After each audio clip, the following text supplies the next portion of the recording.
Hello friend, मैं हूँ रोशन कुमार और आप लोग देख रहे हैं रोशन ट्यूटोरियल। ठीक है, हम लोग आज इसमें देखेंगे बायोलॉजी का महत्वपूर्ण 40 क्वेश्चन। कितना क्वेश्चन देखेंगे? 40 महत्वपूर्ण क्वेश्चन देखेंगे, जिसको आप लोग को टेस्ट के रूप में लेना है। टेस्ट के रूप में लेना है कि आप लोग इस टेस्ट में मानना है कि हम लोग एसएससी या रेलवे का एग्ज़ाम दे रहे हैं, जिसमें से आप कितना सही किए उसको कमेंट बॉक्स में लिखें। 40 में 30 क्वेश्चन सही किए या 20 क्वेश्चन सही किए तो उसको आपको लिखना है। ठीक है, तो अब बिना देर के हुए हम लोग क्वेश्चन पर चलते हैं कि क्वेश्चन का राइट ऑप्शन, या हर एक क्वेश्चन पर 5 सेकंड टाइम देंगे। यदि बन गया तो बन गया, नहीं तो उसके बाद ऑप्शन आंसर देंगे। ठीक है, तो कह रहा है क्वेश्चन नंबर 1 कि शरीर की सबसे बड़ी ग्रंथि कौन है? शरीर का सबसे बड़ी ग्रंथि कौन है? लार ग्रंथि, थायराइड ग्रंथि, यकृत या अमाशय? तो इसका राइट ऑप्शन कौन सा होगा? शरीर की सबसे बड़ी ग्रंथि कौन सा है? तो इसका राइट ऑप्शन जो है सी होगा। ठीक है, यकृत। तो शरीर की सबसे बड़ी ग्रंथि कौन है? यकृत। दूसरा क्वेश्चन कर रहा है कि मनुष्य में मादा जनन अंग से किस हार्मोन का स्राव होता है? एस्ट्रोजन, प्रोजेस्टेरोन, रिलैक्सिन या सभी कथन सत्य, मतलब कि ABC तीनों होगा। तो मनुष्य में मादा जनन अंग से किस हार्मोन का स्राव होता है? तो इसका राइट ऑप्शन कौन सा होगा? सी होगा, रिलैक्सिन। ठीक है, तो इसका राइट ऑप्शन सी होगा। ठीक है, रिलैक्सिन। तो मनुष्य में मादा जनन अंग के किस हार्मोन का स्राव होता है? रिलैक्सिन का होता है। मनुष्य में ऐच्छिक गतियों का नियंत्रण किसके द्वारा होता है? सेरिब्रम, थायराइड, सेरिब्लम या इनमें से कोई नहीं? कौन सा ऑप्शन इसमें सही होगा? मनुष्य में ऐच्छिक गतियों का नियंत्रण किसके द्वारा होता है? राइट ऑप्शन कौन सा होगा इसका? तो इसका राइट ऑप्शन होगा ए। ठीक है, सेरिब्रम। तो मनुष्य में ऐच्छिक गतियों का नियंत्रण किसके द्वारा होता है? सेरिब्रम। चौथा नंबर क्वेश्चन, शरीर का तापक्रम कहाँ नियंत्रित होता है? शरीर का जो बॉडी का जो है उसका तापक्रम, मतलब कि टेम्परेचर जो होता है, कहाँ नियंत्रित होता है? स्पाइनल कॉर्ड में, सेरिबेलम में, हाइपोथैलेमस में या पिट्यूटरी ग्रंथि में? किस में होता है शरीर का तापक्रम नियंत्रित? राइट ऑप्शन कौन सा होगा इसका? चौथा का राइट ऑप्शन सी होगा। ठीक है, हाइपोथैलेमस। पांचवा नंबर क्वेश्चन कर रहा है, अमीबा में भोजन का अंत ग्रहण किसके द्वारा होता है? कुटपाद के द्वारा, कोशिका मुंह के द्वारा, सीलिया के द्वारा या गुदा द्वार के द्वारा? तो अमीबा में भोजन का अंत ग्रहण किसके द्वारा होता है? राइट ऑप्शन कौन सा होगा इसका पांचवा का? तो ए होगा। ठीक है, कुटपाद के द्वारा। तो अमीबा में भोजन का अंत ग्रहण किसके द्वारा होता है? कुटपाद के द्वारा। छठा क्वेश्चन, निम्न में से कौन सा एंजाइम लार में पाया जाता है? लार जो है उसमें कौन सा एंजाइम पाया जाता है? पेप्सिन, ट्रिप्सिन, टाइलिन या कैमोट्रिप्सिन? कौन सा होता है? कौन सा एंजाइम लार में पाया जाता है? तो छठा का राइट ऑप्शन कौन सा होगा? सी होगा। ठीक है, टाइलिन। तो कौन सा एंजाइम लार में पाया जाता है? तो टाइलिन एंजाइम लार में पाया जाता है।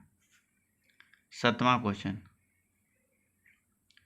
वह प्रक्रिया जिसके द्वारा मनुष्य श्वास ग्रहण करता है तथा छोड़ता है वह क्या है?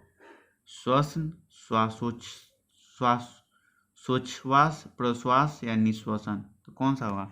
वह प्रक्रिया जिसके द्वारा मनुष्य श्वास ग्रहण करता है तथा छोड़ता है वह क्या है? इसका राइट ऑप्शन कौन सा होगा? तो सातवां का राइट ऑप्शन बी होगा। ठीक है, श्वासोच्छ्वास। वह प्रक्रिया जिसके द्वारा मनुष्य श्वास ग्रहण करता है तथा छोड़ता है उसको क्या कहते हैं? श्वासोच्छ्वास।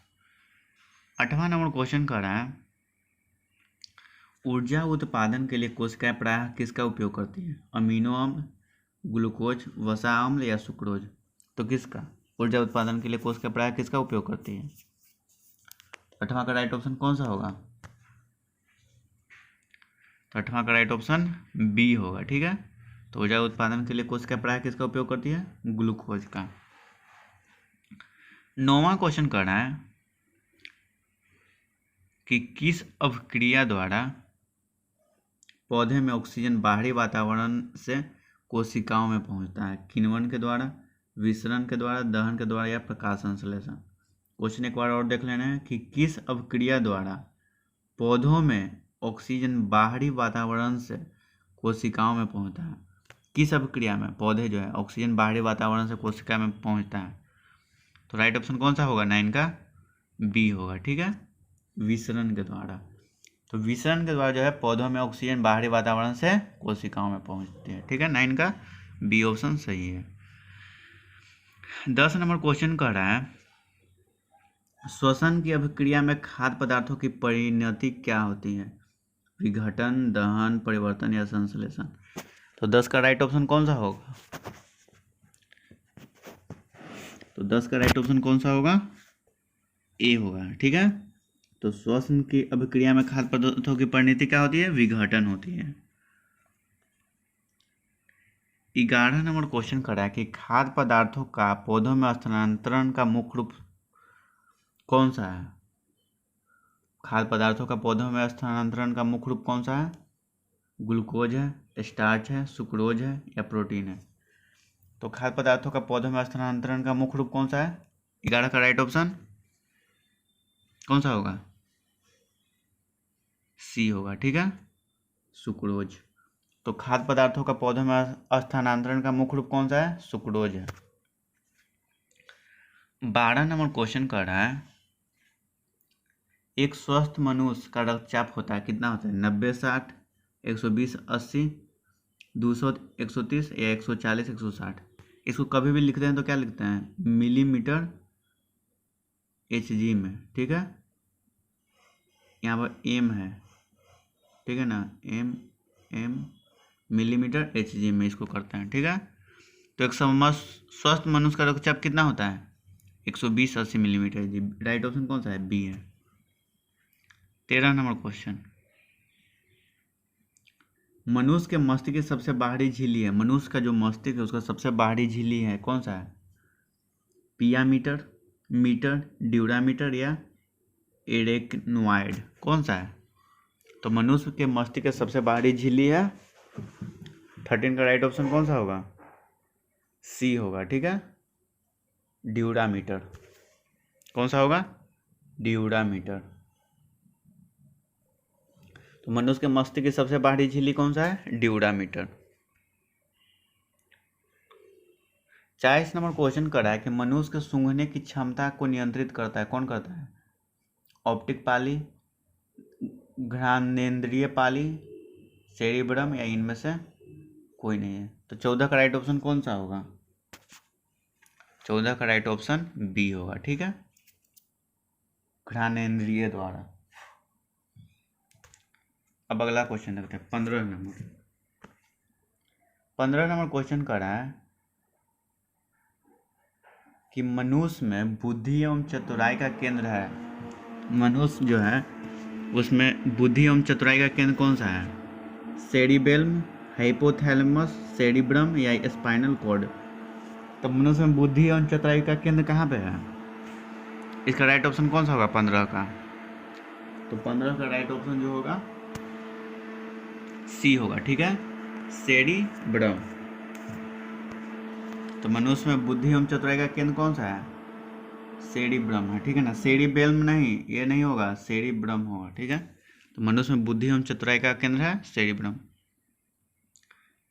16 नंबर क्वेश्चन कर रहा है रक्त में ग्लूकोज की मात्रा नियंत्रित रहता है, रक्त जो है उसमें ग्लूकोज की मात्रा नियंत्रित रहता है किसके कारण? सोमैटोस्टेनिन के कारण, ग्लूकागन के कारण, गैस्ट्रिन के कारण या इंसुलिन के कारण? तो रक्त में ग्लूकोज की मात्रा किसके कारण नियंत्रित रहता है? 16 का राइट ऑप्शन कौन सा होगा? तो 16 का राइट ऑप्शन डी होगा। ठीक है, इंसुलिन के कारण। तो रक्त में ग्लूकोज की मात्रा नियंत्रित होता है इंसुलिन के कारण।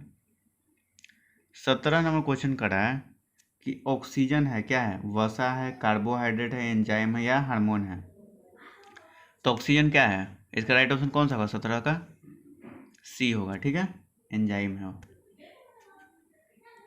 18 नंबर क्वेश्चन कर रहा है कि जैव प्रक्रम के अंतर्गत कौन आता है?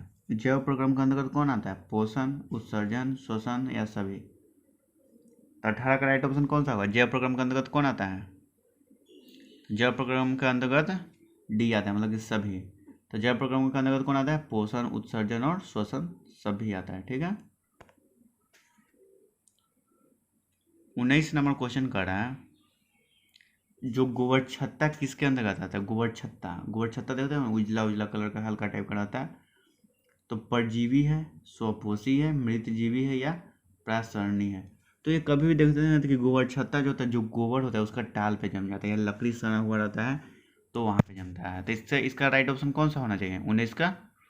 तो 19 का राइट ऑप्शन सी होगा, मृतजीवी। ठीक है, मृत चीज़ पे ही है होता है, जिसमें गोबर हो गया, लकड़ी सना हुआ होता है उसी पे ये उग जाता है, पुआल होता है उस पर उग जाता है। तो इसी का 19 का राइट ऑप्शन कौन सा है? सी है। अब अगला क्वेश्चन कर रहा है कि वायुमंडल में सामान्यतः CO2 पाया जाता है। वायुमंडल है उसमें CO2 जो पाया जाता है वो कितना प्रतिशत पाया जाता है? 78%, 21%, 4% या 0.03%? तो इसका राइट ऑप्शन करीब करीब सब लोग को पता होगा। पता है कि नहीं है? हम लोग को क्या पता है कि 78% क्या है वातावरण में? नाइट्रोजन है। ठीक है, 21% ऑक्सीजन है, अब बाकी के 1% में सब कुछ है, यही पता है हम लोग को। तो वायुमंडल में सामान्यतः CO2 पाया जाता है, कितना पाया जाता है? तो इसका राइट ऑप्शन डी होगा। ठीक है, 0.03%। 21 नंबर क्वेश्चन कर रहा है कि छाया में पनपने वाले पौधों को क्या कहते हैं? जो छाया में हो, जो सूर्य के किरण वहाँ पे न पड़े तभी ना छाया होगा, तो उसको क्या कहते हैं? हेलियोफाइट्स, थियोफाइट्स या सियोकाइट्स या इनमें से कोई नहीं? तो 21 का राइट ऑप्शन कौन सा होगा? तो 21 का राइट ऑप्शन सी होगा। ठीक है, सियोकाइट्स। तो छाया में पनपने वाले पौधे को क्या कहते हैं? सियोकाइट्स। 22 नंबर क्वेश्चन कर रहा है कि मनुष्य में मुख्य श्वसन अंग क्या है? मनुष्य है उसमें मुख्य श्वसन अंग क्या है? फेफड़ा है, नाक है, ट्रैकिया है या क्लोम है? तो मनुष्य में मुख्य श्वसन अंग क्या है? इसका राइट ऑप्शन कौन सा होगा 22 का? तो 22 का राइट ऑप्शन ए होगा। ठीक है, फेफड़ा। तो मनुष्य में मुख्य श्वसन अंग क्या है? फेफड़ा है। 23 नंबर क्वेश्चन कर रहा है, निम्न में से कौन सी बीमारी श्वसन तंत्र से संबंधित है? कौन सी बीमारी है जो श्वसन तंत्र से संबंधित है? डायरिया, टीबी, निमोनिया या बी और सी दोनों, मतलब कि टीबी और निमोनिया दोनों? कौन सा बीमारी है जो कि श्वसन तंत्र से संबंधित है? राइट ऑप्शन कौन सा होगा 23 का? तो 23 का राइट ऑप्शन कौन सा होगा? डी होगा। ठीक है, बी और सी दोनों, मतलब कि टीबी और निमोनिया दोनों है। कोई भी पूछ दे क्वेश्चन में कि निम्न में से कौन सा बीमारी श्वसन तंत्र से संबंधित है, यदि खाली टीबी दिया हो तो टीबी सही होगा, यदि निमोनिया दिया हो तो निमोनिया सही होगा, दोनों दिया तो दोनों सही होगा। ठीक है। और 24 नंबर क्वेश्चन कर रहा है, उच्च रक्तचाप की अवस्था में को क्या कहते हैं? जब ब्लड प्रेशर हाई हो जाए तो उसको क्या कहते हैं? हाइपोटेंशन, पक्षघात या हाइपरटेंशन या इनमें से कोई नहीं? तो क्या होगा इसका राइट ऑप्शन 24 का? 24 का राइट ऑप्शन सी होगा, हाइपरटेंशन। क्या होता है? उच्च रक्तचाप, मतलब कि हाइपर टेंशन होता है। ठीक है ना, हाई जब ब्लड प्रेशर हो रहा था इसको क्या कहेंगे? Hyper tension. और जब लो ब्लड प्रेशर हो तो उसको क्या कहेंगे? हाइपोटेंशन कहेंगे। ठीक है। मछलियों में उत्सर्जित पदार्थ क्या है? एमिनो अम्ल, यूरिक अम्ल, यूरिया या अमोनिया? तो मछलियों में जो उत्सर्जित पदार्थ कौन सा है? इसका राइट ऑप्शन कौन सा होगा? 25 का डी होगा। ठीक है, अमोनिया। तो मछलियों में उत्सर्जित पदार्थ क्या है? अमोनिया है। 26 नंबर क्वेश्चन कर रहा है, पौधों में आवश्यकता से अधिक जल किस क्रिया द्वारा बाहर निकले जाते हैं? अवशोषण, वाष्पोत्सर्जन, उत्सर्जन या प्रकाश संश्लेषण? और जब पौधों में आवश्यकता से अधिक जल हो जाए तो उससे बाहर भी तो निकलना चाहिए ना, तो पेड़ सड़ जाएगा, तो किसके द्वारा होता है? तो इसका राइट ऑप्शन कौन सा होगा 26 का? बी होगा। ठीक है, वाष्पोत्सर्जन, वाष्प बन के उड़ जाएगा, उसी को कहते हैं जब पौधों में जब क्या होगा? जल अधिक हो जाएगा तब बाहर निकलता है, किस माध्यम से? वाष्पोत्सर्जन। 26 का बी सही है। 27 नंबर क्वेश्चन कर रहा है कि निम्न में से किसे प्रकाश संश्लेषी अंग कहते हैं? किसे? पत्ती को, हरित लवक को, स्टोमाटा को या जड़ को? तो निम्न में से किसे प्रकाश संश्लेषी अंग कहते हैं? 27 का राइट ऑप्शन कौन सा होगा? ए होगा, सही है, ठीक है, पत्ती होगा, ठीक है। निम्न में से किसे प्रकाश संश्लेषी अंग कहते हैं? पत्ती को। 28 नंबर क्वेश्चन कर रहा है पौधों में गैसों के आदान प्रदान करने के लिए रहते हैं, क्या रहता है? जड़ रहता है, रंध्र रहता है, टहनी रहता है या तना रहता है? कौन सा रहता है पौधों में गैस के आदान प्रदान के लिए? इसका राइट ऑप्शन कौन सा होगा 28 का? तो बी होगा, ठीक है, रंध्र। तो पौधों में गैसों के आदान प्रदान के लिए रहते हैं, रंध्र रहते हैं, ठीक है। टहनी या जड़ ये सब तो रहते हुए करता है, लेकिन ये गैस के आदान प्रदान के लिए नहीं रहता है। अब कौन ऐसा पेड़ रहेगा जिसमें जड़ या टहनी या तना नहीं रहेगा? अधिकतर पेड़ में रहेगा, एक आध दो का अपवाद में होगा तो भले, अन्य तो अधिकतर जो है उसमें जड़, टहनी और तना रहता ही है। जड़ नहीं रहेगा तो पेड़ रहेगा कैसे? तो ये रहना जरूरी है, लेकिन रंध्र से ही क्या होता है? गैस का आदान प्रदान होता है। 29 नंबर क्वेश्चन कर रहा है फेफड़ा का आकार होता है, कैसा होता है? गोलाकार, बेलनाकार, शंक्वाकार, अंडाकार? तो फेफड़ा का आकार होता है कैसा? राइट ऑप्शन इसका सी है, ठीक है, शंक्वाकार होता है।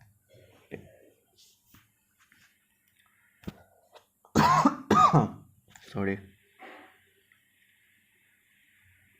30 का कर रहा है, 30 नंबर क्वेश्चन की भोजन का पाचन किस प्रक्रिया की अभिक्रिया है? जो भोजन का पाचन है वो किस प्रकार की अभिक्रिया है? उपचयन, संयोजन, अपचयन या विस्थापन? कौन सा अभिक्रिया है भोजन का पाचन? इसका राइट ऑप्शन कौन सा होगा? 30 का ए होगा, ठीक है। तो भोजन का पाचन किस प्रकार की अभिक्रिया है? उपचयन, ठीक है।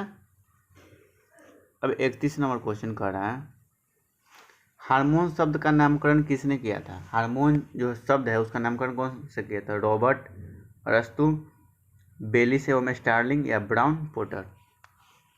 तो किसने किया था? 31 का राइट ऑप्शन कौन सा होगा?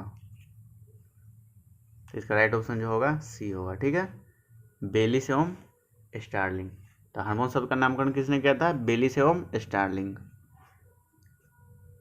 32 नंबर क्वेश्चन कर रहा है पृथक्करण का नियम किसने दिया था? Ascidians, Darwin, Mendel, Babylonian? तो किसने दिया था? पृथक्करण का नियम किसने दिया था? इसका राइट ऑप्शन कौन सा होगा? 32 का सी होगा, ठीक है, मेंडल। तो पृथक्करण का नियम किसने दिया था? मेंडल ने दिया था। 33 नंबर क्वेश्चन कर रहा है कि जीव विज्ञान शब्द का प्रयोग सर्वप्रथम किसने किया था? लैमार्क एवं तथा ट्रेविनेस ने, वॉन मोल ने, पुरकिंजे ने या अरस्तु ने? तो किसने दिया था जीव विज्ञान शब्द का सर्वप्रथम? तो इसका राइट ऑप्शन कौन सा होगा? 33 का। करीब करीब सब लोग जानते होंगे, यदि जानते हैं तो कमेंट करें, बॉक्स में कमेंट में लिखा है कि 33 का कौन सा ऑप्शन सही है, ठीक है। नहीं तो आंसर देखें, इसका राइट ऑप्शन कौन सा होगा? ए होगा, ठीक है। तो लैमार्क तथा ट्रेविडेनस ने। वीडियो अच्छा लग रहा है तो वीडियो को लाइक करें, चैनल को सब्सक्राइब करें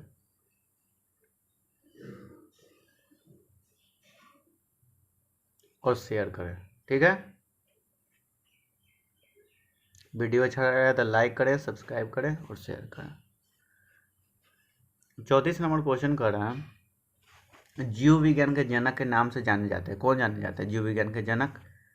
लैमार्क, डार्विन, अरस्तु या ट्रेविडेनस? कौन है जीव विज्ञान के जनक के नाम से कौन जाने जाता है? लैमार्क जाना जाता है कि डार्विन जाना जाता है कि अरस्तु जाना जाता है या ट्रेविडेनस जाना जाता है? तो 34 का राइट ऑप्शन कौन सा होगा? सी होगा, ठीक है, अरस्तु। तो जीव विज्ञान के जनक के नाम से कौन जाना जाता है? अरस्तु। 35 नंबर क्वेश्चन का है वनस्पति विज्ञान के जनक के नाम से जाने जाते हैं? थियोफ्रेस्टस, डार्विन, पुरकिंजे, अरस्तु? तो 35 का राइट ऑप्शन कौन सा होगा? कौन सा होगा राइट ऑप्शन आंसर? तो 35 का जो होगा राइट ऑप्शन सी होगा, ठीक है, पुरकिंजे। तो वनस्पति विज्ञान के जनक के नाम से जाना जाता है, कौन जाना जाता है? पुरकिंजे। 36 नंबर क्वेश्चन कर रहा है, बॉटनी शब्द की उत्पत्ति किस भाषा से हुई थी? ग्रीक, लैटिन, फ्रेंच या पुर्तगाली? तो इसका राइट ऑप्शन कौन सा होगा? राइट ऑप्शन, तो बॉटनी शब्द की उत्पत्ति किस भाषा से शब्द से हुई है? तो इसका राइट ऑप्शन ए है, ठीक है, ग्रीक। 37 नंबर क्वेश्चन कर रहा है कि फाइकोलॉजी में किसका अध्ययन किया जाता है? फाइकोलॉजी जो विज्ञान, उसमें किसका अध्ययन किया जाता है? कवक का, शैवाल का, विषाणु का या ये सभी का? ये बहुत लोग जान रहा होगा। यदि आंसर पता है तो कमेंट में लिख दें कि 37 का जो भी है वो लिख दें, ए बी सी डी, जो भी है उसको लिख दें। 37 का राइट ऑप्शन कौन सा है? बी है, ठीक है। तो शैवाल में फाइकोलॉजी का अध्ययन किया जाता है, ठीक है। 38 नंबर क्वेश्चन कर रहा है, पर्यावरण का अध्ययन जीव विज्ञान के किस शाखा के अंतर्गत किया जाता है? तो पर्यावरण का अध्ययन जीव विज्ञान के किस शाखा के अंतर्गत किया जाता है? वर्गिक, अनुवांशिकी, कार्यिकी या पारिस्थितिकी? तो 38 का राइट ऑप्शन कौन सा होगा? तो 38 का राइट ऑप्शन जो है डी होगा, ठीक है, पारिस्थितिकी का। अगला 39 नंबर क्वेश्चन कर रहा है कि डेंड्रोलॉजी का संबंध है, किससे संबंध है? पौधों के अध्ययन से, पुष्पों के अध्ययन से, झाड़ियों के अध्ययन से या वृक्षों के अध्ययन से? तो डेंड्रोलॉजी जो है इसका संबंध है। 39 का राइट ऑप्शन कौन सा होगा?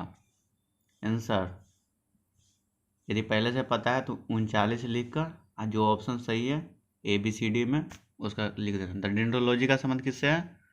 सी से है, मतलब कि झाड़ियों के अध्ययन से। 40 नंबर क्वेश्चन जो कि लास्ट क्वेश्चन है इस वीडियो का, तो कह रहा है कि पुष्पों का अध्ययन कहलाता है, क्या कहलाता है? एग्रेस्टोलॉजी, फिनोलॉजी, एंथोलॉजी या इनमें से कोई नहीं? तो पुष्पों का अध्ययन क्या कहलाता है? इसका राइट ऑप्शन कौन सा होगा?